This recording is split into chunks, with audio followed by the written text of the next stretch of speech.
जय हिंद। तो भाई ये वीडियो बहुत इंपॉर्टेंट रहने वाली है क्योंकि जो भी आईटीआई कैंडिडेट इंडियन रेलवे में टेक्नीशियन की तैयारी कर रहे हैं तो भाई काफ़ी कैंडिडेट के यहाँ पर डाउट होते हैं कि सर हम टेक्नीशियन बन जाने के बाद कहाँ तक प्रमोशन पा पाएंगे, क्योंकि ऐसा नहीं है भाई। अगर आप तैयारी करते हो तो किसी मकसद से आप तैयारी करते हो, ठीक है। क्या यहाँ पर जो है आपका सारा कुछ रहेगा, क्लियर करूँगा भाई मैं एक ही वीडियो में, ठीक है। तो देखो भाई, पहले तो ये है कि आपको तैयारी ठीक तरह से करना है क्योंकि जो अपकमिंग वैकेंसी है इंडियन रेलवे में आईटीआई टेक्नीशियन के लिए, ठीक है, तो उसके आपको एक शेड्यूल बना के फिक्स टाइम में आपको तैयारी करनी है क्योंकि देखो ज़्यादा समय रहता नहीं है और रिक्रूटमेंट आने के बाद, ठीक है। और जो है चीज़ों को टाइम रहते ही कंप्लीट करना है, तो थोड़ा सा इन चीज़ों का आपको ध्यान रखना है कि आपको जो अपनी तैयारी है, अगर आप एक टेक्नीशियन को बेस मानकर तैयारी कर रहे हो कि भाई मुझे रेलवे में जाना है, ठीक है, तो उस चीज़ को लेकर ही आपको अपनी तैयारी करनी पड़ेगी। क्या सिलेबस आपका है, ये तो सारा कुछ भाई आपको अदर वीडियोज़ में भी देखने मिल जाएगा, उसका कोई इशू वाली बात ऐसी है नहीं, ठीक है।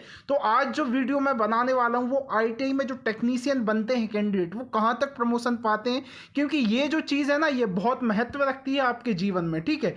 तो कहीं ना कहीं इन चीज़ों को लेकर मैं आपके सारे डाउट यहाँ पर क्लियर कर दूंगा जो भी आईटीआई कैंडिडेट इंडियन रेलवे की तैयारी कर रहे हैं, ठीक है, टेक्नीशियन में।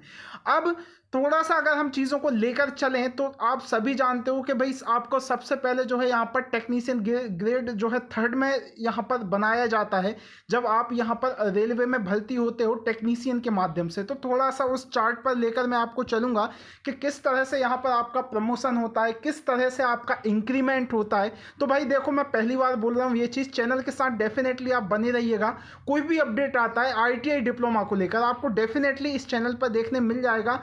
हर चीज़ आपको एकदम एक्यूरेट यहाँ पर देखने मिलेगी। अब मैं थोड़ा सा उस चार्ट पर आपको जहाँ पर लेकर चलता हूँ, जहाँ पर जो है यहाँ पर प्रमोशन आप स्क्रीन पर देख रहे हो, ये वो चार्ट है जहाँ पर इंडियन रेलवे में जो टेक्नीशियन कैंडिडेट होते हैं उनके प्रमोशन को बताया गया है। थोड़ा सा मैं शुरू से आपको लेकर चलता हूँ, वीडियो को पूरा देखिएगा। अब जैसे यहाँ पर अगर मैं बात करूँ तो जो कैंडिडेट टेक्नीशियन ग्रेड 3rd में ज्वाइन करता है, ठीक है, तो आप सभी जानते हो भाई वो यहाँ पर जिस उसका ग्रेड पे रहता है 1900 ग्रेड पे जो है वो ज्वाइन होता है।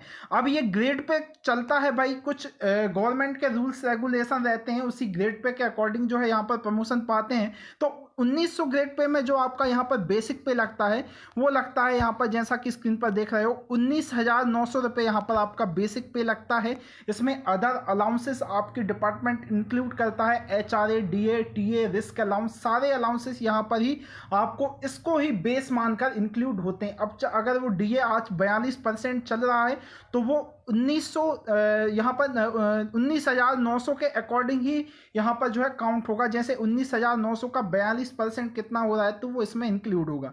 उसके बाद एचआरए आपकी सिटी के अकॉर्डिंग, अगर आप X class, Y class, Z class city में हैं तो उसके अकॉर्डिंग जैसे जो सबसे नीचे की सिटी रहती है वहाँ पर 8% मिलता है, उससे ऊपर यहाँ पर 16, और जो सबसे जो है यहाँ पर रिचेस्ट सिटी हैं या सबसे अगर हम बात बोलें तो हाई क्लास की सिटीज़ हैं, जैसे चेन्नई हुआ, मुंबई हुआ, तो वहाँ पर आपको 28% के लगभग यहाँ पर एचआरए 28 या 24% मिलता है, ठीक है।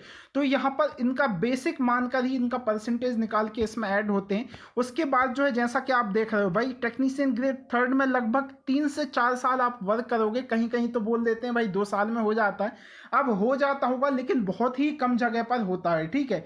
लगभग आपको 3 से 4 साल यहाँ पर वर्क करना पड़ता है। देन आप जो है अगले ग्रेड पे जाते हो, वो होता है आपका 2400 ग्रेड पे, ठीक है। 2400 ग्रेड पे आपका बेसिक पे हो जाता है 25,500 रुपये, यहाँ पर ही आपका बेसिक पे होता है। इसमें सारे अलाउंसेस फिर आपके इंक्लूड होते हैं।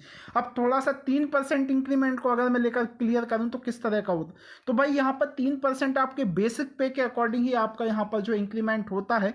जैसे अभी जो है अगर मैं बात करूँ 19,900 आपका अगर बेसिक पे है तो इसका 3% इंक्रीमेंट होगा, इसका 3% निकाल के इसमें जोड़ेंगे, अगेन जितना होगा आपका उसमें फिर अगेन 3% जोड़ेंगे, फिर जितना बेसिक पे बनेगा अगेन उसमें 3% जोड़ेंगे। तो बेसिक पे के अकॉर्डिंग जब तक जैसे आपका बेसिक पे 25,000 तक पहुंच गया तो फिर ऐसा नहीं कि 19,900 से आपके 3%, आपके फिर 25,000 का 3% निकालेंगे, फिर अगेन यहाँ पर ऐड करेंगे। तो उसी तरह से यहाँ पर प्रमोशन होता है, ठीक है। तो 2400 ग्रेड पे में आप लगभग 3 से 4 साल बाद आते हो, उसके 4 से 5 साल बाद आप 2800 जो है यहाँ पर पे ग्रेड पे चले जाते हो। अब ये देखो ऐसा नहीं है कि लगभग कहीं कहीं जल्दी भी हो जाता है, लेकिन एक एवरेज को लेकर मैं चल रहा हूँ जो नॉर्मली हर जगह पर यहाँ पर होता है।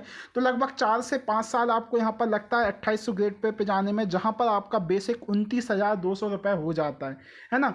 उसके बाद जो है 29,200 में आपके सारे अलाउंसेस इंक्लूड होते हैं, फिर आपकी जो सैलरी बनती है वो यहाँ पर 2800 ग्रेड पे के अकॉर्डिंग बनती है। और लास्ट आपका जो है यहाँ पर प्रमोशन होता है टेक्नीशियन ग्रेड 1 से senior technician MCM master craft यहाँ पर बताया मैकेनिक इसको बताया जाता है। ठीक है, यहाँ पर जो आपका अगला प्रमोशन बनता है वो बनता है भाई 4200 GP ग्रेड पे जो लगभग कहीं कहीं 6 साल में भी हो जाता है, कहीं कहीं 7 साल, कहीं कहीं मैक्स टू मैक्स 8 साल लगते हैं यहाँ पर आपका जो है 4200 ग्रेड पे तक पहुँचने में। तो कहीं कहीं तो भाई बता देते हैं कि हमारा 5 साल में ही हो गया, लेकिन ये बहुत ही कम जगह पर होता है। ठीक है, जहाँ पर बहुत ज़्यादा नीड होती है, जहाँ पर भाई वर्क एम्प्लॉय नहीं, या जहाँ पर वर्क करने के लिए कोई एम्प्लॉय नहीं होते हैं, सारे रिटायरमेंट हो जाते हैं, वहाँ पर फिर उन्हें करना पड़ता है क्योंकि डायरेक्ट रिक्रूटमेंट इतनी जल्दी पॉसिबल नहीं होता निकालना, तो फिर वहाँ पे जल्दी। बाकी एवरेज जो है लगभग 7 से 8 साल, यहाँ पर 7 साल 8 साल आप मान के चल सकते हो। ये 35,400 रुपये यहाँ पर आपका बेसिक पे लगने लगता है। अब जैसा कि आप स्क्रीन पर देख रहे हो, टेक्नीशियन ग्रेड 3 से टेक्नीशियन ग्रेड 2 पे जाओगे, फिर टेक्नीशियन ग्रेड 1 पे जाओगे, फिर टेक्नीशियन ग्रेड यहाँ पर जैसा कि सीनियर टेक्नीशियन MCM पर जाओगे। ठीक है, तो ये सीनियर टेक्नीशियन ITI कैंडिडेट का लास्ट प्रमोशन यहाँ पर सीनियर टेक्नीशियन की पोस्ट पर होता है, जहाँ पर 35,400 बेसिक पे होता है।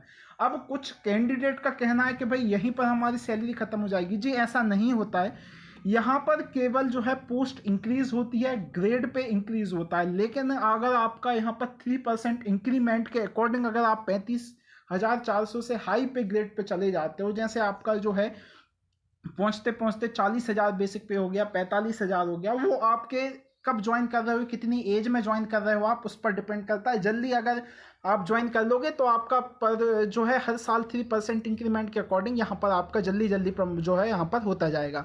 ठीक है, तो यहाँ पर केवल ये बताया जाता है कि आप 42 ग्रेड पे सीनियर टेक्नीशियन हो गए हो। बाकी कुछ कुछ जो है यहाँ पर कैंडिडेट हैं, मतलब जो कुछ कुछ जो सीनियर टेक्नीशियन बनते हैं उनका बेसिक पे यहाँ पर 42,000 तक चला जाता है, 40,000 तक, 45,000 तक ऐसे चला जाता है। तो उससे कोई खास फर्क नहीं पड़ता है कि आपका यहाँ पर 35,400 ही रहेगा।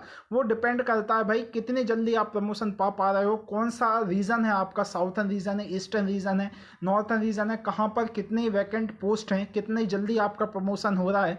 तो इसका कोई इशू नहीं है। आपका इंक्रीमेंट देखो हर साल 3% इंक्रीमेंट पर तो आपका लगता ही है। अब 35,000 पे 3% तो आप खुद ही लगा सकते हो कितना होना है। तो जितनी जल्दी आपका बेसिक पे इंक्रीज़ होगा, आपका 3% भी उतनी ही जल्दी इंक्रीज़ होता जाएगा। मैं एकदम इजी भाषा में आपको ये चीज़ समझा रहा हूँ। ठीक है, तो ये चीज़ आपको क्लियर हो गई होगी कि भाई एक ITI कैंडिडेट जो है वो टेक्नीशियन से सीनियर टेक्नीशियन तक पहुँचने में उसको लगभग 15 साल से 14-15 साल 13 साल के लगभग में आपको लग जाता है। कहीं कहीं फास्ट प्रमोशन होता है तो वो 12 साल में भी पहुंच जाते हैं, बाकी ऐसा होता नहीं है। लगभग 14-15 साल लग जाते हैं सीनियर टेक्नीशियन तक पहुंचने में। ठीक है, तो ये चीज़ें थोड़ा सा मैंने आपको क्लियर की हैं। अब कुछ कैंडिडेट के डाउट ये हैं कि भाई हम JEE तक जा सकते हैं टेक्नीशियन से, केवल ITI वाले कैंडिडेट हैं, कुछ केवल यहाँ पर डिप्लोमा वाले कैंडिडेट हैं। तो भाई ये चीज़ भी बहुत क्लियर करूँगा। क्या होता है भाई, क्योंकि एक मोटिवेशन मिलता है, जो कैंडिडेट तैयारी करते हैं कहीं ना कहीं ये इन्फॉर्मेशन उन तक नहीं पहुँच पाती है। ठीक है, इसलिए बोलता हूँ भाई चैनल के साथ बने रहिए करें, ताकि जो भी अपडेट आता है, जो भी आपकी इन्फॉर्मेशन है, कहीं ना कहीं वो आपको आगे चल के बहुत काम आएगी। ठीक है, तो आपको किसी से पूछना नहीं पड़ेगा इस चीज़ के लिए। अब थोड़ा सा मैं अगर क्लियर करूँ, इसमें JEE तक किस तरह से जा पाते हैं, ये चीज़ें आपको क्लियर हो गई होंगी। किस तरह से आपका इंक्रीमेंट लगता है, क्या यहाँ पर आपका बेसिक पे होता है, इसमें कैसे इंक्लूडेड आपके जो अलाउंसेस होते हैं, तो ये सारी चीज़ें। बाकी देखो आपको रेलवे में काफ़ी अलाउंसेस मिलते हैं, रिस्क अलाउंस मिलता है। अगर किसी आप जैसे किसी अदर एरिया में लगे हैं, फॉरेस्ट वाले एरिया है, तो वहाँ पर जो है आपको जो है अलाउंसेस मिलते हैं, रिस्क अलाउंस, तो काफ़ी अच्छा सैलरी हो जाता है। बाकी DA तो इंक्रीज़ हो ही रहा है पर मंथ जो हर साल यहाँ पर। तो ये चीज़ें थोड़ा सा अब मैं यहाँ पर क्लियर करता हूँ कि भाई जो JEE वाले कैंडिडेट हैं, मतलब जो JEE बनना चाहते हैं ITI से, तो इसमें क्या होता है भाई, थोड़ा सा अगर मैं क्लियर करूँ तो 2 एग्ज़ाम होते हैं JEE के लिए। अगर आप डिपार्टमेंटली एग्ज़ाम देकर JEE बनना चाहते हैं, क्योंकि अगर आप यहाँ पर चाहते हो कि आप JEE बनो, तो आप डिपार्टमेंटली एग्ज़ाम देकर ही यहाँ पर JEE तक जा सकते हो। अब इसमें दो एग्ज़ाम होते हैं, एक आपका यहाँ पर जीडीसीई के थ्रू होता है, एक एलडीसीई के थ्रू होता है, ठीक है।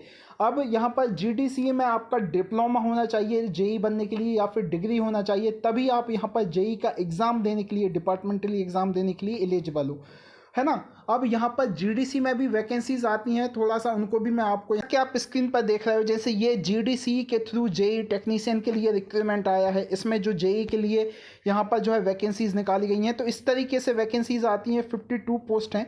ये डिपार्टमेंटली एग्ज़ाम होता है, टेक्नीशियन वालों के लिए भी वैकेंसीज हैं यहाँ पर जैसे निकाली गई थी। ये 2022 का रिक्रूटमेंट है, मैं एग्जाम्पल के लिए आपको ये चीज़ क्लियर कर रहा हूँ। तो टेक्नीशियन ग्रेड 3 पर वही आएंगे जो ग्रुप डी वाले कैंडिडेट हैं, वो इस तरह से यहाँ पर एग्ज़ाम देकर आ सकते हैं। बाकी जो जेई वालों के लिए यहाँ पर आपका जो है डिप्लोमा या डिग्री होना चाहिए, तभी आप यहाँ पर जो है जेई बन सकते हैं, केवल जीडीसी में। बाकी एलडीसी में मैं आपको क्लियर करूँगा, ठीक है। यहाँ पर बताया गया है कि भाई आपका जो है डिप्लोमा कंप्लीट होना चाहिए 3 साल का, तब आप यहाँ पर जेई का एग्ज़ाम देने के लिए एलिजिबल हो। जेई लगभग अगर मैं थोड़ा सा बात करूँ तो जेई और सीनियर टेक्नीशियन का जो ग्रेड पे रहता है वो सेम रहता है, ठीक है। वो भी 4200 ग्रेड पे पर ही बनता है जेई, और सीनियर टेक्नीशियन का ग्रेड पे भी 4200 ही बनता है, लगभग सेम सैलरी रहता है। बाकी सीनियर टेक्नीशियन के कुछ अलाउंसेस और ज़्यादा ही बनते हैं यहाँ पर जेई से, तो थोड़ा सा इनका सैलरी अच्छा खासा हो जाता है सीनियर। बाकी अब थोड़ा सा यहाँ पर एलडीसी के थ्रू बताऊँ तो यहाँ पर आईटी वाले कैंडिडेट एलिजिबल हैं, लेकिन एक टर्म्स और कंडीशन है, वो भी आप देख लीजिए। जैसा कि आप स्क्रीन पर देख रहे हो भाई, ये जो है यहाँ पर ये एलडीसी के थ्रू रिक्रूटमेंट का है, यहाँ पर भी 4200 ग्रेड पे। अब देखो भाई नंबर ऑफ पोस्ट कितनी कम है जेई के, लगभग टोटल 4 पोस्ट हैं। यहाँ पर क्या होता है भाई, यहाँ पर कुछ टर्म्स और कंडीशन रहती हैं। यहाँ पर आईटी वाला जेई तो बन सकता है, लेकिन उसके लिए आपकी तैयारी बहुत अच्छी चाहिए। और दूसरी बात, आपका यहाँ पर पीसीएम फिजिक्स केमिस्ट्री मैथ से ही यहाँ पर आपका 12th पास आउट होना चाहिए। उसके बाद आपका आईटीआई कंप्लीट होना चाहिए। देन उसके बाद 3 साल की आपकी सर्विस जो है भाई यहाँ पर रेलवे में होना चाहिए, लगभग 3 से 4 साल, 5 साल या जितनी भी है, मिनिमम 3 साल की सर्विस आपकी रेलवे टेक्नीशियन ग्रेड के पद पर होना चाहिए, तब आप यहाँ पर जो है फॉर्म अप्लाई कर सकते हो। लेकिन पीसीएम वाले कैंडिडेट ही केवल फिजिक्स केमिस्ट्री मैथ, तो जिन्होंने आईटीआई किया है। बाकी यहाँ पर भाई डिप्लोमा वाले तो ऑलरेडी एलिजिबल हैं ही, डिग्री वाले भी यहाँ पर अप्लाई कर सकते हैं। तो ये सारी चीज़ें रहती हैं। बाकी यहाँ पर एलडीसी की बात करूँ तो नंबर ऑफ़ वैकेंसीज काफ़ी कम आती हैं एलडीसी में। मैं आपको ये चीज़ बता रहा हूँ क्योंकि काफ़ी लोग बता देते हैं कि भाई बन सकते हैं, कोई इशू नहीं है। तो इस तरीके से जो है यहाँ पर बताना सही नहीं रहेगा। नंबर ऑफ़ पोस्ट यहाँ पर कम आती है। अगर आपकी तैयारी अच्छी है तो डेफिनेटली आप यहाँ पर जेई तक जा सकते हो, अगर आप डिपार्टमेंटली एग्ज़ाम क्रैक कर देते। तो कुछ इस तरह से प्रमोशन होता है भाई इंडियन रेलवे में। जो भी कैंडिडेट टेक्नीशियन की पोस्ट पर ज्वाइनिंग लेते हैं या टेक्नीशियन के पद पर भर्ती होते हैं, आई होप एक एक डाउट आपको क्लियर हो गया होगा। यहाँ पर अगर कोई इशू आता है तो भाई कमेंट्स बॉक्स में पूछ सकते हो। डेफिनेटली भाई चैनल के साथ मैं फिर से बोल देता हूँ, बने रहिएगा। कोई भी अगर आपको अपडेट चाहिए या कोई भी इन्फॉर्मेशन चाहिए तो आप पूछ सकते हो। और ये जो है भाई चीज़, ये बहुत इंपॉर्टेंट आपके लिए रहने वाली है, क्योंकि कहीं ना कहीं कैंडिडेट को इन सब चीज़ों से मोटिवेशन मिलता है। बाकी भाई बहुत अच्छी जॉब है, कोई इशू वाली बात नहीं है। अपने नियरेस्ट आपको होम टाउन में ही जॉब मिल जाती है, तो ये रेलवे की बहुत अच्छी चीज़ है। बाकी सारा कुछ ओके है रेलवे की जॉब के लिए। तो भाई सभी कैंडिडेट यहाँ पर जो है तैयारी में लग जाते हैं। बाकी भाई मिलते हैं नेक्स्ट अपडेट के साथ। कोई भी आईटीआई को लेकर अगर आता है तो आपको इन्फॉर्मेशन उसकी भी यहाँ पर देखने मिल जाएगी। मिलते हैं अगली वीडियो में। जय हिंद।